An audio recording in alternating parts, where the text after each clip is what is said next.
Hi friends, good morning. అందరు ఎలా ఉన్నారు? నేనైతే చాలా బాగున్నాను. మీరు కూడా అందరు బాగుండాలని నేను దేవుని మనస్ఫూర్తిగా కోరుకుంటున్నాను. ఈరోజు లాగ్ వచ్చేసి నేను కందిపప్పు మునక్కాయ వేసేసి పులుసు చేస్తున్నాను.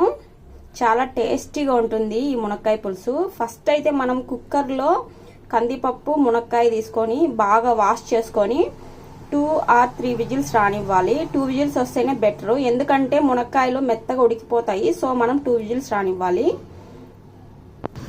ఇలా కుక్కర్లో మనం మునక్కాయలు కందిపప్పు వేసుకొని కొద్దిగా ఆయిల్ వేసుకొని 2 విజిల్స్ రానియాలి. ఆయిల్ ఎందుకు వేసుకోవాలి అంటే కందిపప్పు వేసుకున్నప్పుడు మనకు పొంగు అనేది నురగ అనేది వస్తుంది. సో అలా రాకుండా ఉండాలంటే ఒక చుక్క ఆయిల్ వేసుకుంటే నురగ రాదు. అట్ ద సేమ్ టైం మనం వచ్చేసి ఇందులో సాల్ట్ కూడా యాడ్ చేసుకోవాలి. ఎందుకంటే సాల్ట్ మనం ఫస్ట్లోనే యాడ్ చేసుకోవడం వల్ల మునక్కాయలకు బాగా సాల్ట్ పడి చాలా టేస్టీగా ఉంటుంది. మునక్కాయలు తినేటప్పుడు ఉప్పు బాగా పడి చాలా టేస్టీగా ఉంటాయి. ఈ మునక్కాయకు వచ్చేసి ఫస్ట్ మనము పెనంలో ఆయిల్ వేసుకొని పోపుకు జీలకర్ర, ఆవాలు, మినపప్పు వేసుకొని బాగా వేగిన తర్వాత ఫస్ట్ వచ్చేసి మనం పచ్చిమిర్చి వేసుకొని బాగా వేపుకోవాలి. వేపుకున్న తర్వాత ఆనియన్స్ యాడ్ చేసుకోవాలి. ఇలా మనం ఆనియన్స్ యాడ్ చేసుకున్న తర్వాత పసుపు, ఉప్పు వేసుకొని బాగా వేపుకోవాలి. మనం మునక్కాయల్లో సాల్ట్ వేసినాం కాబట్టి కొద్దిగా చూసుకొని మనం సరిపడినంత వేసుకోవాలి. ఎక్కువైతే ఉప్పు ఉంటుంది, సో మనం చూసుకొని సాల్ట్ వేసుకోవాలి.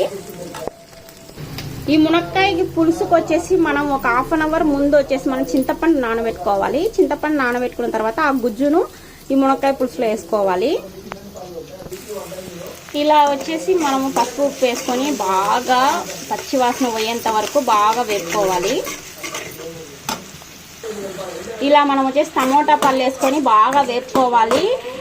ఎందుకంటే మనం చింతపండు వేసుకుంటున్నాం కాబట్టి నేను టమోటాలు సరిపడినన్ని వేసినాను. మా ఇంట్లో అయితే చింతపండు తక్కువ వేయాలి, టమోటాలు ఎక్కువ వేయాలి. ఏ కర్రీలో అయినా టమోటాలు చాలా ఉండాలి, అలా ఉంటేనే తింటారు, లేకుంటే ఇంకా ఆ కర్రీ తినరు. సో నేను చింతపండు తక్కువ వేసి టమోటాలు ఎక్కువ వేస్తున్నాను.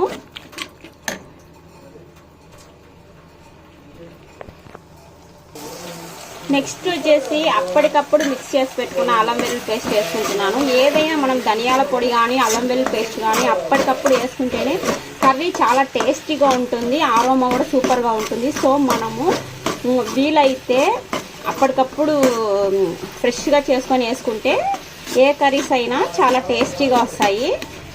ఇది పచ్చివాసన పోయేంత వరకు బాగా అల్లం వెల్లుల్లి పేస్ట్ పచ్చివాసన పోయేంత వరకు బాగా వేపుకోవాలి.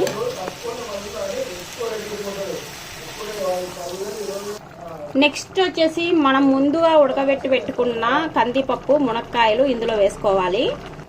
మనం ఈ కందిపప్పును మెత్తగా పప్పు గుత్తితో రాముకోవచ్చు, లేకుంటే ఇలాగ వేసుకుంటే టేస్టీగా ఉంటుంది అంటారు. సో మా ఇంట్లో వాళ్ళు మీకు ఎలా వీలైతే అలా చేసుకోండి. నెక్స్ట్ వచ్చేసి ఈ చింతపండు గుజ్జును ఇందులో వేసుకోవాలి. నెక్స్ట్ వచ్చేసి మనము ఒక స్పూన్ ధనియాల పొడి వేసుకోవాలి. ధనియాల పొడి వేసుకొని బాగా కలుపుకోవాలి.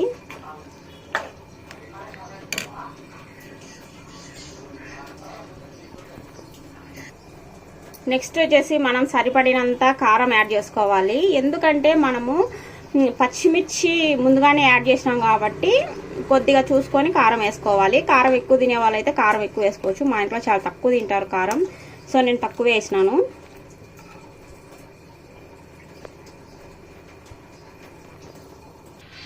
ఇంకా సరిపడినంత వాటర్ వేసేసుకొని మనం ఒక మూత మూసుకొని కర్రీని బాగా ఉడకరించుకోవాలి. పులుసు అతికేంత వరకు చాలా టేస్టీగా ఉంటుంది. మీరు కూడా ట్రై చేయాల్సిన రెసిపీ, చాలా బాగుంటుంది. ఒకసారి ట్రై చేయండి. మునక్కాయ పులుసు ఇలా కూడా చాలా బాగుంటుంది. Hi friends, good morning. అందరు ఎలా ఉన్నారు? నేనైతే చాలా బాగున్నాను. నెక్స్ట్ వచ్చేసి మనం ముందుగా ఉడకబెట్టి పెట్టుకున్న కందిపప్పు, మునక్కాయలు ఇందులో వేసుకోవాలి. నెక్స్ట్ వచ్చేసి ఈ చింతపండు గుజ్జును ఇందులో వేసుకోవాలి. నెక్స్ట్ వచ్చేసి మనము ఒక స్పూన్ ధనియాల పొడి వేసుకోవాలి. ధనియాల పొడి వేసుకొని బాగా కలుపుకోవాలి. మనం ఒక మూత మూసుకొని కర్రీని బాగా ఉడకరించుకోవాలి. పులుసు అతికేంత వరకు చాలా టేస్టీగా ఉంటుంది. మీరు కూడా ట్రై చేయాల్సిన రెసిపీ, చాలా బాగుంటుంది. ఒకసారి ట్రై చేయండి. చూసారు కదా ఫ్రెండ్స్, ఎంతో టేస్టీగా ఉండే మునక్కాయ పులుసు అయితే రెడీ అయిపోయింది. మీరు కూడా తప్పకుండా ట్రై చేయవలసిన రెసిపీ, చాలా టేస్టీగా ఉంటుంది. మీరు కూడా ట్రై చేసేసి టేస్ట్ ఎలా వచ్చిందో నాకు ఖచ్చితంగా కామెంట్ చేయండి. ఓకే ఫ్రెండ్స్, ఈ వీడియో కనుక మీకు నచ్చినట్లయితే లైక్ చేయండి, షేర్ చేయండి, సబ్స్క్రైబ్ చేయండి.